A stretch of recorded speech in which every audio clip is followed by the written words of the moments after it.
The Adventures of Sherlock Holmes by Sir Arthur Conan Doyle. Adventure 3, A Case of Identity.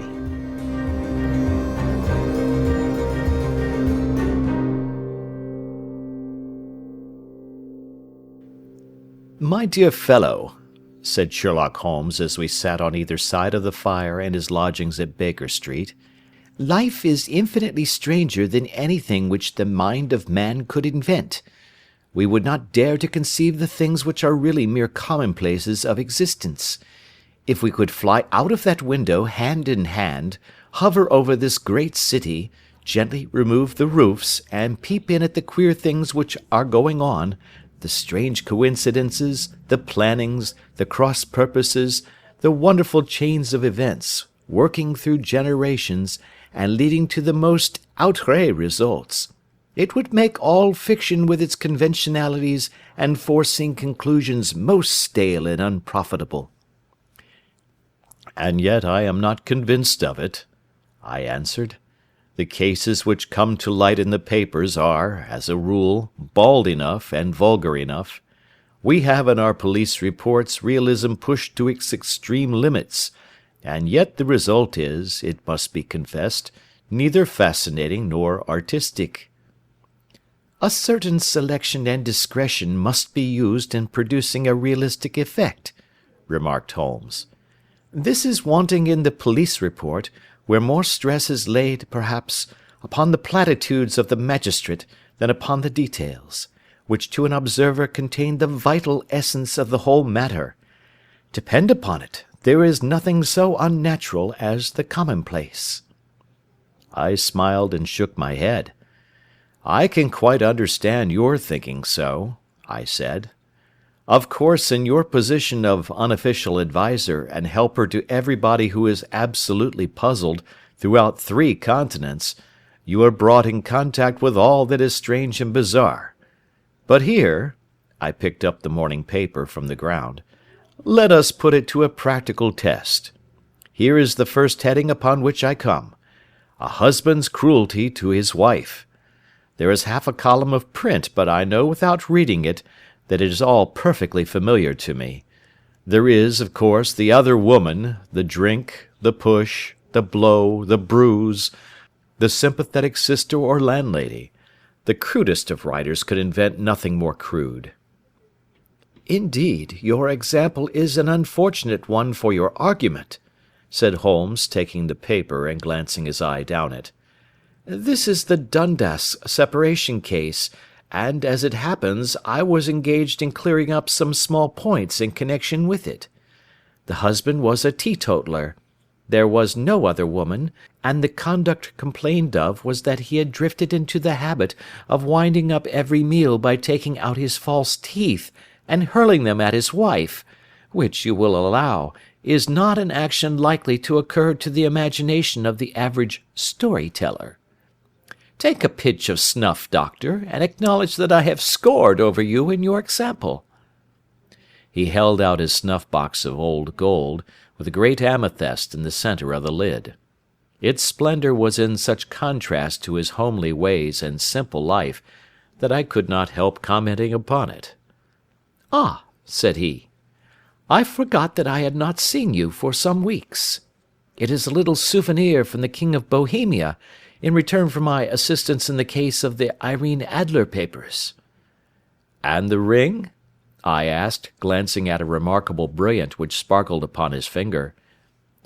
"It was from the reigning family of Holland, though the matter in which I served them was of such delicacy that I cannot confide it even to you, who have been good enough to chronicle 1 or 2 of my little problems."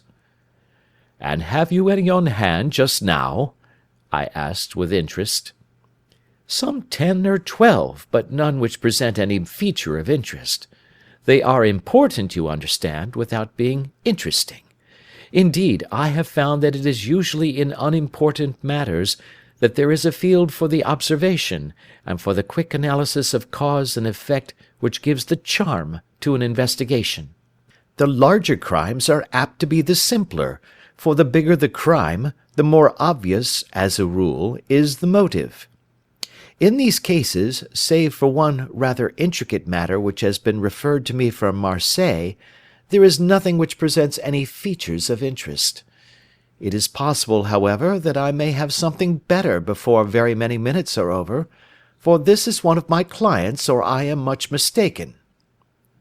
He had risen from his chair and was standing between the parted blinds, gazing down into the dull, neutral-tinted London street. Looking over his shoulder, I saw that on the pavement opposite there stood a large woman with a heavy fur boa round her neck, and a large curling red feather in a broad-brimmed hat, which was tilted in a coquettish Duchess of Devonshire fashion over her ear.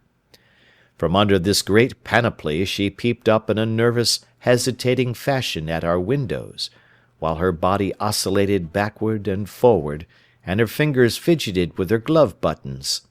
Suddenly, with a plunge, as of the swimmer who leaves the bank, she hurried across the road, and we heard the sharp clang of the bell.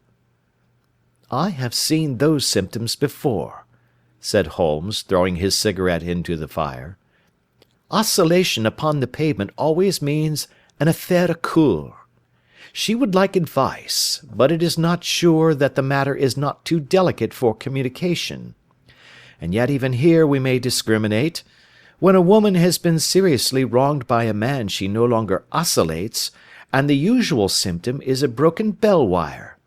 Here we may take it that there is a love matter, but that the maiden is not so much angry as perplexed or grieved. But here she comes in person to resolve our doubts."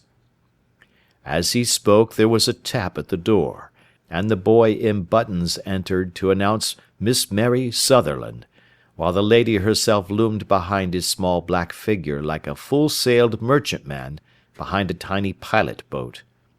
Sherlock Holmes welcomed her with the easy courtesy for which he was remarkable, and having closed the door and bowed her into an arm-chair, he looked her over in the minute yet abstracted fashion which was peculiar to him. "Do you not find," he said, "that with your short sight it is a little trying to do so much typewriting?"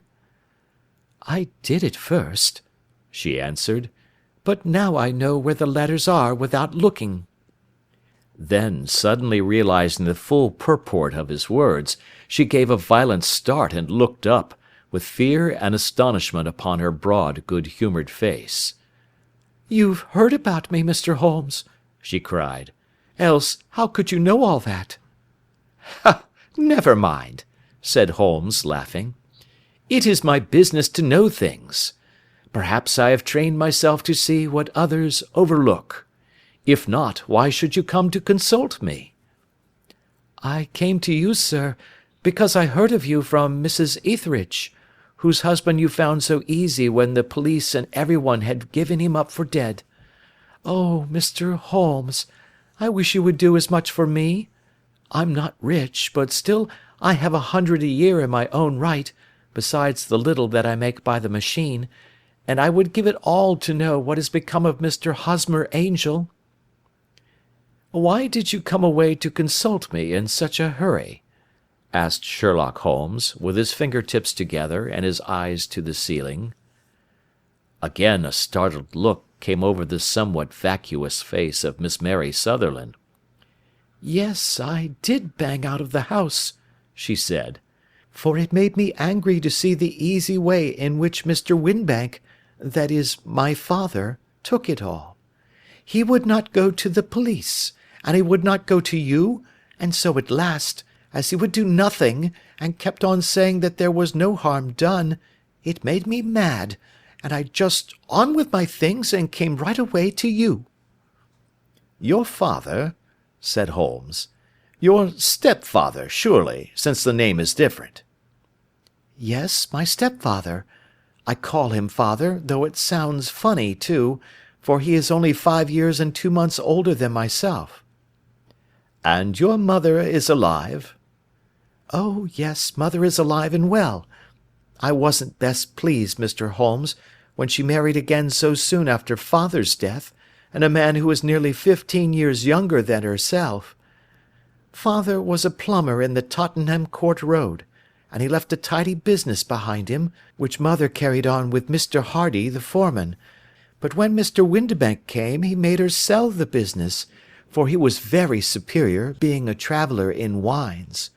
They got £4,700 for the goodwill and interest, which wasn't near as much as father could have got if he had been alive.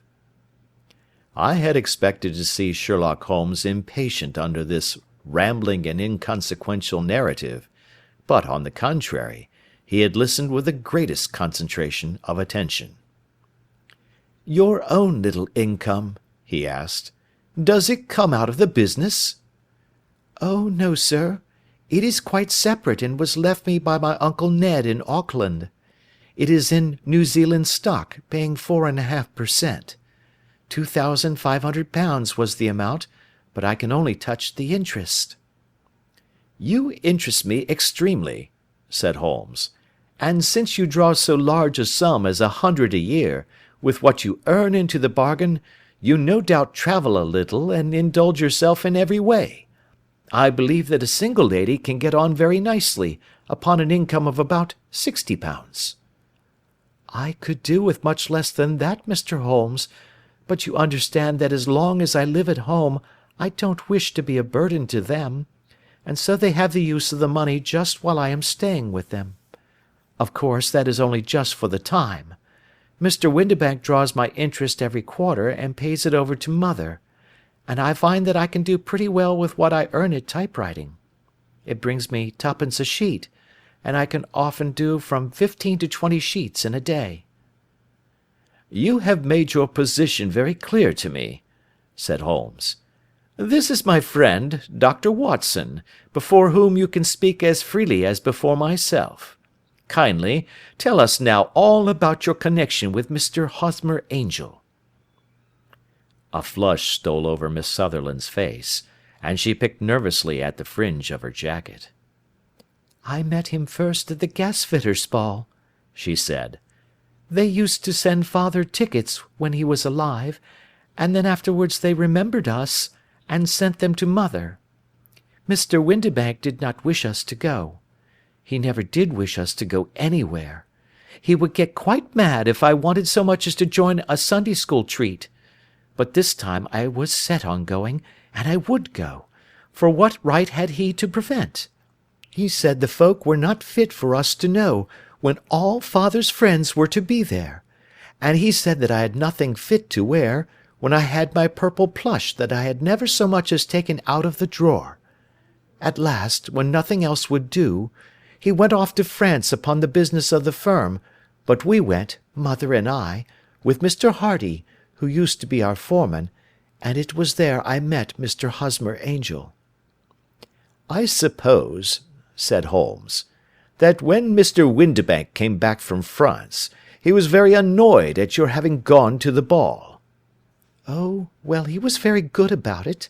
He laughed, I remember, and shrugged his shoulders, and said there was no use denying anything to a woman, for she would have her way." "I see. Then at the gasfitters' ball you met, as I understand, a gentleman called Mr. Hosmer Angel."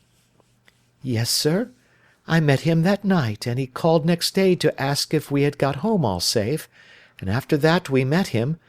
That is to say, Mr. Holmes, I met him twice for walks, but after that father came back again, and Mr. Hosmer Angel could not come to the house any more." "No." "Well, you know father didn't like anything of the sort. He wouldn't have any visitors if he could help it, and he used to say that a woman should be happy in her own family circle. But then, as I used to say to mother, a woman wants her own circle to begin with, and I had not got mine yet." "But how about Mr. Hosmer Angel? Did he make no attempt to see you?" "Well, father was going off to France again in a week, and Hosmer wrote and said that it would be safer and better not to see each other until he had gone. We could write in the meantime, and he used to write every day. I took the letters in the morning, so there was no need for father to know." "Were you engaged to the gentleman at this time?" "Oh, yes, Mr. Holmes. We were engaged after the first walk that we took. Hosmer, Mr. Angel, was a cashier in an office in Leadenhall Street, and—" "What office?" "That's the worst of it, Mr. Holmes. I don't know." "Where did he live, then?" "He slept on the premises." "And you don't know his address?" "No, except that it was Leadenhall Street." "Where did you address your letters, then?" "To the Leadenhall Street post office, to be left till called for. He said that if they were sent to the office he would be chaffed by all the other clerks about having letters from a lady, so I offered to typewrite them, like he did his, but he wouldn't have that, for he said that when I wrote them they seemed to come from me, but when they were typewritten he always felt that the machine had come between us. That will just show you how fond he was of me, Mr. Holmes, and the little things that he would think of." "It was most suggestive," said Holmes. "It has long been an axiom of mine that the little things are infinitely the most important. Can you remember any other little things about Mr. Hosmer Angel?" "He was a very shy man, Mr. Holmes. He would rather walk with me in the evening than in the daylight, for he said that he hated to be conspicuous. Very retiring and gentlemanly he was. Even his voice was gentle. He'd had the quinsy and swollen glands when he was young, he told me, and it had left him with a weak throat and a hesitating, whispering fashion of speech. He was always well dressed, very neat and plain, but his eyes were weak just as mine are, and he wore tinted glasses against the glare." "Well, and what happened when Mr. Windibank, your stepfather, returned to France?"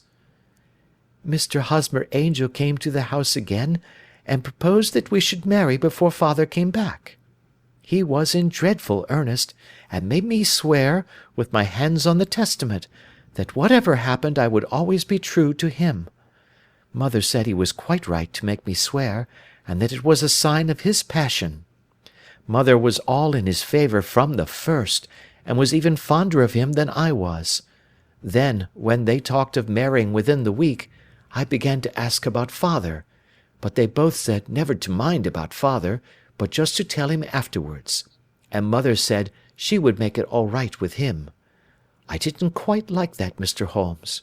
It seemed funny that I should ask his leave, as he was only a few years older than me, but I didn't want to do anything on the sly, so I wrote to father at Bordeaux, where the company has its French offices, but the letter came back to me on the very morning of the wedding." "It missed him, then?" "Yes, sir, for he had started to England just before it arrived." "Ha! That was unfortunate. Your wedding was arranged, then, for the Friday. Was it to be in church?" "Yes, sir, but very quietly. It was to be at Son Saviour's, near King's Cross, and we were to have breakfast afterwards at the St. Pancras Hotel. Hosmer came for us in a hansom, but as there were two of us, he put us both into it and stepped himself into a four-wheeler, which happened to be the only other cab in the street. We got to the church first, and when the four-wheeler drove up we waited for him to step out, but he never did, and when the cabman got down from the box and looked, there was no one there. The cabman said that he could not imagine what had become of him, for he had seen him get in with his own eyes. That was last Friday, Mr. Holmes, and I have neither seen nor heard anything since then to throw any light upon what has become of him."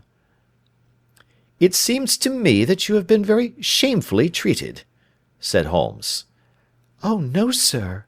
He was too good and kind to leave me so. Why, all the morning he was saying to me that, whatever happened, I was to be true, and that even if something quite unforeseen occurred to separate us, I was always to remember that I was pledged to him, and that he would claim his pledge sooner or later. It seemed strange talk for a wedding morning, but what has happened since gives a meaning to it." "Most certainly it does. Your own opinion is, then, that some unforeseen catastrophe has occurred to him?" "Yes, sir. I believe that he foresaw some danger, or else he would not have talked so, and then I think that what he foresaw happened." But you have no notion as to what it could have been. None. One more question. How did your mother take the matter? She was angry, and said that I was never to speak of the matter again. And your father? Did you tell him? Yes, and he seemed to think, with me, that something had happened, and that I should hear of Hosmer again. As he said, what interest could anyone have in bringing me to the doors of the church, and then leaving me? Now, if he had borrowed my money, or if he had married me and got my money settled on him, there might be some reason, but Hosmer was very independent about money, and never would look at a shilling of mine. And yet, what could have happened? And why could he not write? Oh, it drives me half mad to think of it, and I can't sleep a wink at night." She pulled a little handkerchief out of her muff, and began to sob heavily into it. "I shall glance into the case for you," said Holmes, rising, "and I have no doubt that we shall reach some definite result. Let the weight of the matter rest upon me now, and do not let your mind dwell upon it further.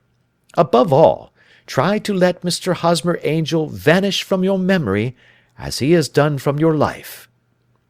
"Then you don't think I'll see him again?"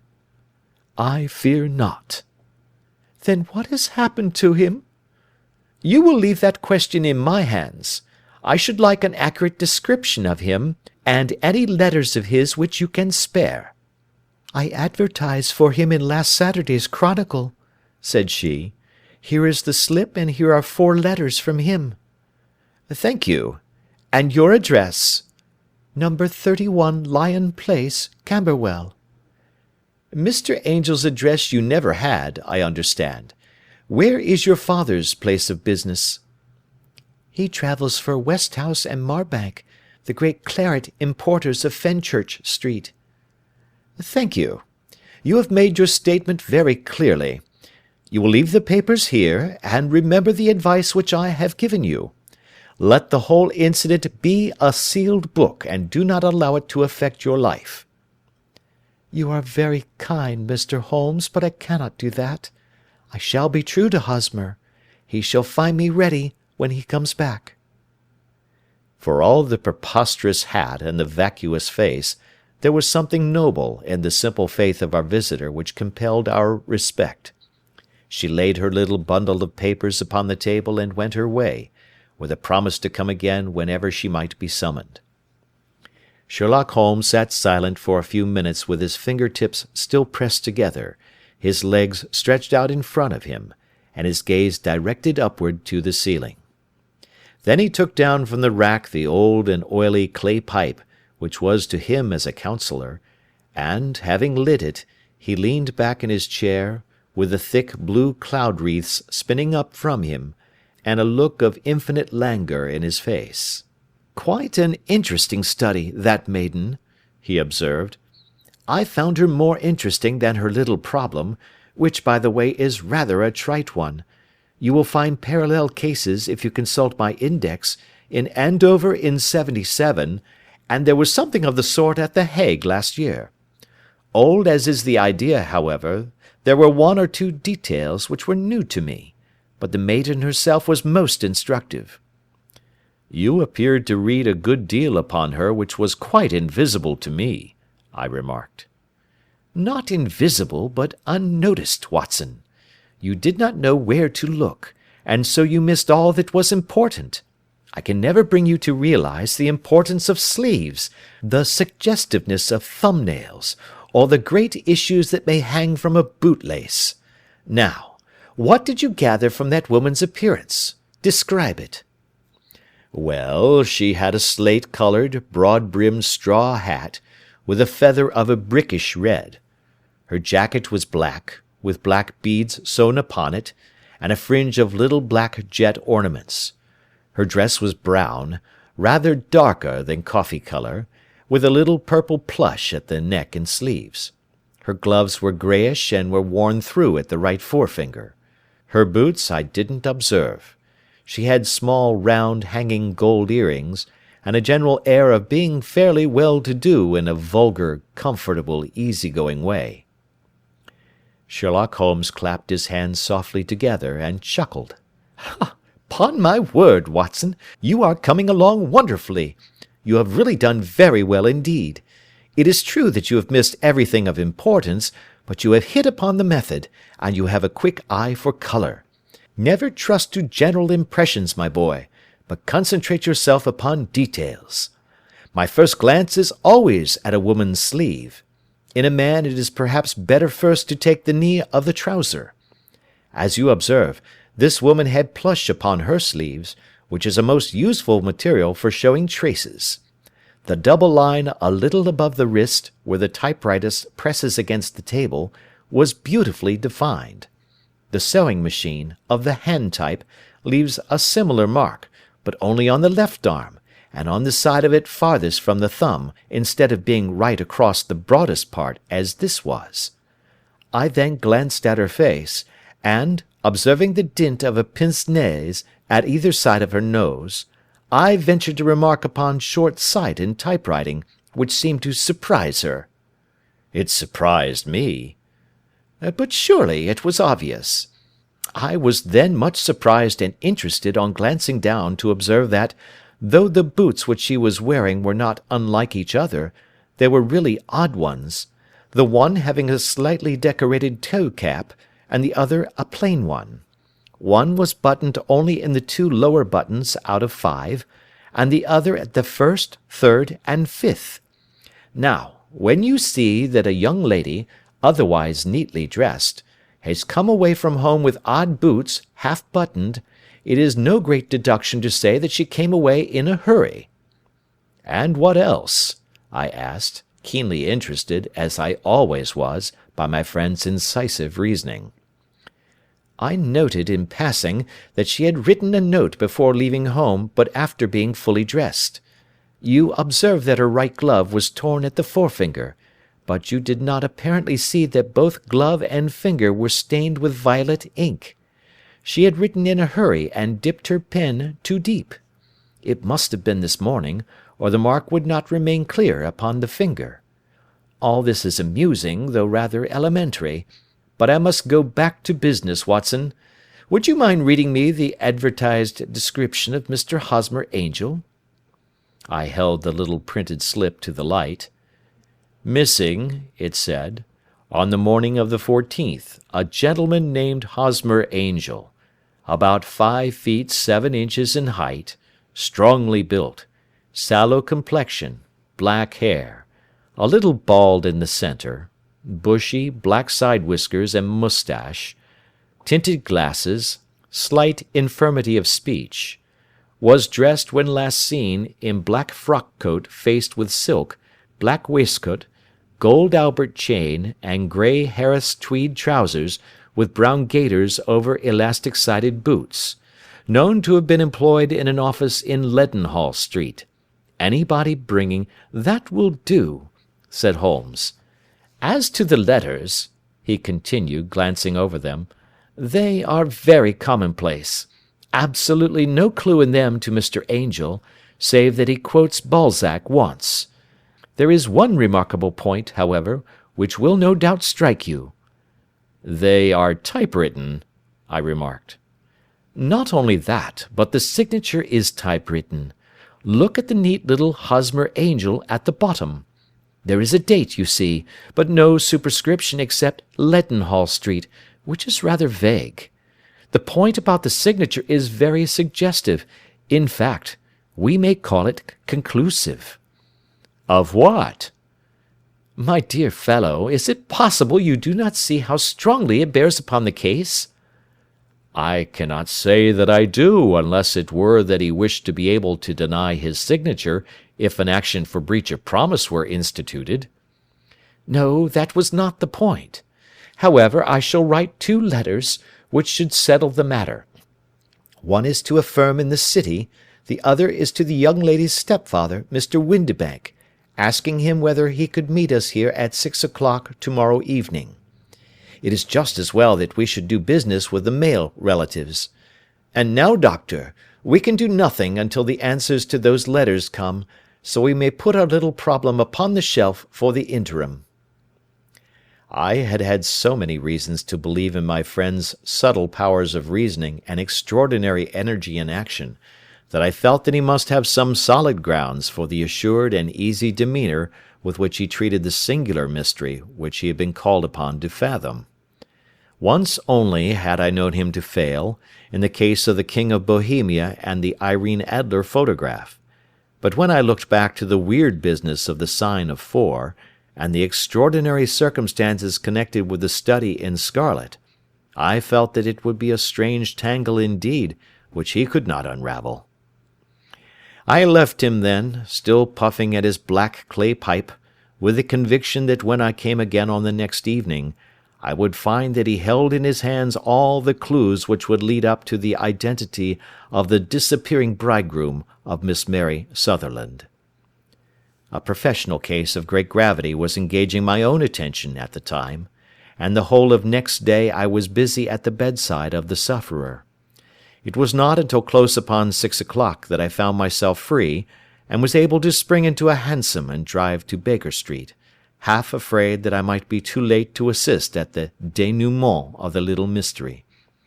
I found Sherlock Holmes alone, however, half asleep, with his long, thin form curled up in the recesses of his armchair.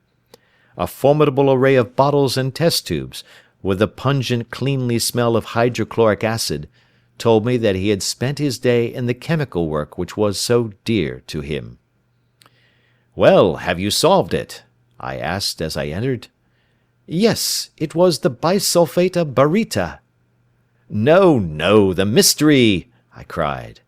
"Oh, that! I thought of the salt that I had been working upon. There was never any mystery in the matter, though, as I said yesterday, some of the details are of interest. The only drawback is that there is no law, I fear, that can touch the scoundrel." "Who was he, then, and what was his object in deserting Miss Sutherland?" The question was hardly out of my mouth, and Holmes had not yet opened his lips to reply, when we heard a heavy footfall in the passage, and a tap at the door. "This is the girl's stepfather, Mr. James Windibank," said Holmes. "He has written to me to say that he would be here at 6. Come in." The man who entered was a sturdy, middle-sized fellow, some 30 years of age, clean-shaven, and sallow-skinned, with a bland, insinuating manner, and a pair of wonderfully sharp and penetrating grey eyes. He shot a questioning glance at each of us, placed his shiny top-hat upon the sideboard, and with a slight bow sidled down into the nearest chair. "Good evening, Mr. James Windibank," said Holmes. "I think that this typewritten letter is from you, in which you have made an appointment with me for 6 o'clock?" "Yes, sir. I am afraid that I am a little late, but I am not quite my own master, you know. I am sorry that Miss Sutherland has troubled you about this little matter, for I think it is far better not to wash linen of the sort in public. It was quite against my wishes that she came, but she is a very excitable, impulsive girl, as you may have noticed, and she is not easily controlled when she has made up her mind on a point. Of course, I did not mind you so much, as you are not connected with the official police, but it is not pleasant to have a family misfortune like this noised abroad. Besides, it is a useless expense, for how could you possibly find this Hosmer Angel?" "On the contrary," said Holmes quietly, "I have every reason to believe that I will succeed in discovering Mr. Hosmer Angel." Mr. Windibank gave a violent start and dropped his gloves. "I am delighted to hear it," he said. "It is a curious thing," remarked Holmes, "that a typewriter has really quite as much individuality as a man's handwriting. Unless they are quite new, no two of them write exactly alike. Some letters get more worn than others, and some wear only on one side. Now, you remark in this note of yours, Mr. Windibank, that in every case there is some little slurring over of the E, and a slight defect in the tail of the R. There are 14 other characteristics, but those are the more obvious." "We do all our correspondence with this machine at the office, and no doubt it is a little worn," our visitor answered, glancing keenly at Holmes with his bright little eyes. "And now I will show you what is really a very interesting study, Mr. Windibank," Holmes continued. "I think of writing another little monograph some of these days on the typewriter and its relation to crime. It is a subject to which I have devoted some little attention. I have here 4 letters which purport to come from the missing man. They are all typewritten. In each case, not only are the E's slurred and the R's tailless, but you will observe, if you care to use my magnifying lens, that the 14 other characteristics to which I have alluded are there as well." Mr. Windibank sprang out of his chair and picked up his hat. "I cannot waste time over this sort of fantastic talk, Mr. Holmes," he said. "If you can catch the man, catch him, and let me know when you have done it." "Certainly," said Holmes, stepping over and turning the key in the door. "I let you know then that I have caught him." "What? Where?" shouted Mr. Windibank, turning white to his lips and glancing about him like a rat in a trap. "Oh, it won't do. Really it won't," said Holmes suavely. "There is no possible getting out of it, Mr. Windibank. It is quite too transparent, and it was a very bad compliment when you said that it was impossible for me to solve so simple a question. That's right. Sit down and let us talk it over." Our visitor collapsed into a chair, with a ghastly face and a glitter of moisture on his brow. It's not actionable," he stammered. "I am very much afraid that it is not. But between ourselves, Windibank, it was as cruel and selfish and heartless a trick in a petty way as ever came before me. Now, let me just run over the course of events, and you will contradict me if I go wrong." The man sat huddled up in his chair, with his head sunk upon his breast, like one who was utterly crushed. Holmes stuck his feet up on the corner of the mantelpiece, and leaning back with his hands in his pockets, began talking, rather to himself, as it seemed, than to us. "The man married a woman very much older than himself for her money," said he, "and he enjoyed the use of the money of the daughter as long as she lived with them. It was a considerable sum, for people in their position, and the loss of it would have made a serious difference. It was worth an effort to preserve it. The daughter was of a good, amiable disposition, but affectionate and warm-hearted in her ways, so that it was evident that with her fair personal advantages, and her little income, she would not be allowed to remain single long. Now her marriage would mean, of course, the loss of 100 a year, so what does her stepfather do to prevent it? He takes the obvious course of keeping her at home, and forbidding her to seek the company of people of her own age. But soon he found that that would not answer for ever. She became restive, insisted upon her rights, and finally announced her positive intention of going to a certain ball. What does her clever stepfather do then? He conceives an idea more creditable to his head than to his heart. With the connivance and assistance of his wife, he disguised himself, covered those keen eyes with tinted glasses, masked the face with a moustache and a pair of bushy whiskers, sunk that clear voice into an insinuating whisper, and doubly secure on account of the girl's short sight, he appears as Mr. Hosmer Angel, and keeps off other lovers by making love himself." "It was only a joke at first," groaned our visitor. "We never thought that she would have been so carried away." "Very likely not. However that may be, the young lady was very decidedly carried away, and having quite made up her mind that her stepfather was in France, the suspicion of treachery never for an instant entered her mind. She was flattered by the gentleman's attentions, and the effect was increased by the loudly expressed admiration of her mother. Then Mr. Angel began to call, for it was obvious that the matter should be pushed as far as it would go if a real effect were to be produced. There were meetings, and an engagement, which would finally secure the girl's affections from turning towards anyone else. But the deception could not be kept up for ever. These pretended journeys to France were rather cumbrous.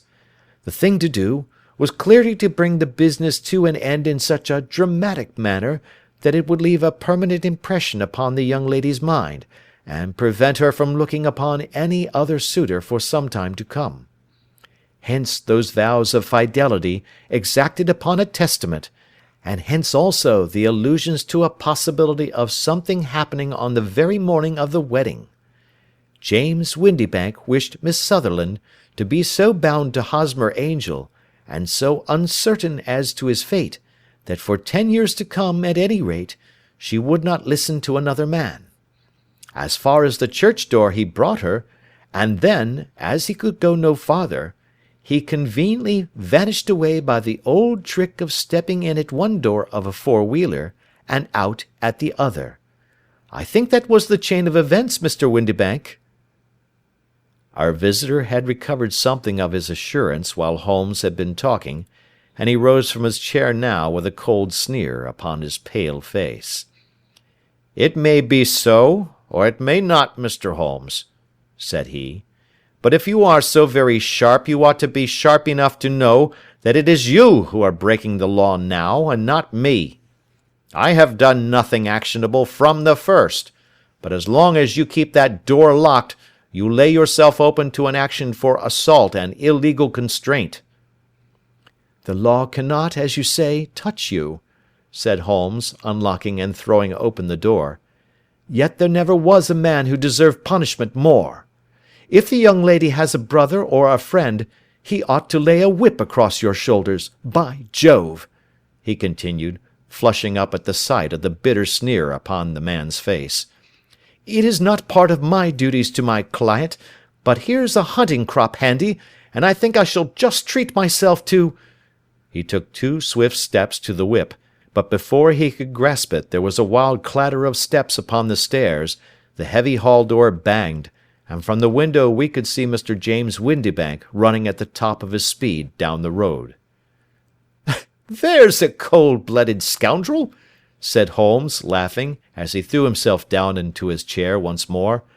"That fellow will rise from crime to crime until he does something very bad and ends on a gallows. The case has, in some respects, been not entirely devoid of interest." "I cannot now entirely see all the steps of your reasoning," I remarked. "Well, of course it was obvious from the first that this Mr. Hosmer Angel must have some strong object for his curious conduct, and it was equally clear that the only man who really profited by the incident, as far as we could see, was the stepfather. Then the fact that the 2 men were never together, but that the one always appeared when the other was away, was suggestive. So were the tinted spectacles and the curious voice, which both hinted at a disguise, as did the bushy whiskers. My suspicions were all confirmed by his peculiar action in typewriting his signature, which, of course, inferred that his handwriting was so familiar to her that she would recognize even the smallest sample of it. You see, all these isolated facts, together with many minor ones, all pointed in the same direction." "And how did you verify them?" "Having once spotted my man, it was easy to get corroboration. I knew the firm for which this man worked. Having taken the printed description, I eliminated everything from it which could be the result of a disguise, the whiskers, the glasses, the voice, and I sent it to the firm, with a request that they would inform me whether it answered to the description of any of their travellers. I had already noticed the peculiarities of the typewriter, and I wrote to the man himself at his business address, asking him if he would come here. As I expected, his reply was typewritten, and revealed the same trivial but characteristic defects. The same post brought me a letter from Westhouse and Marbank, of Fenchurch Street, to say that the description tallied in every respect with that of their employee, James Windibank. Voilà tout." "And Miss Sutherland?" "If I tell her, she will not believe me. You may remember the old Persian saying, 'There is danger for him who taketh the tiger cub, and danger also for whoso snatches a delusion from a woman.' There is as much sense in Hafiz as in Horace, and as much knowledge of the world. End of Adventure 3.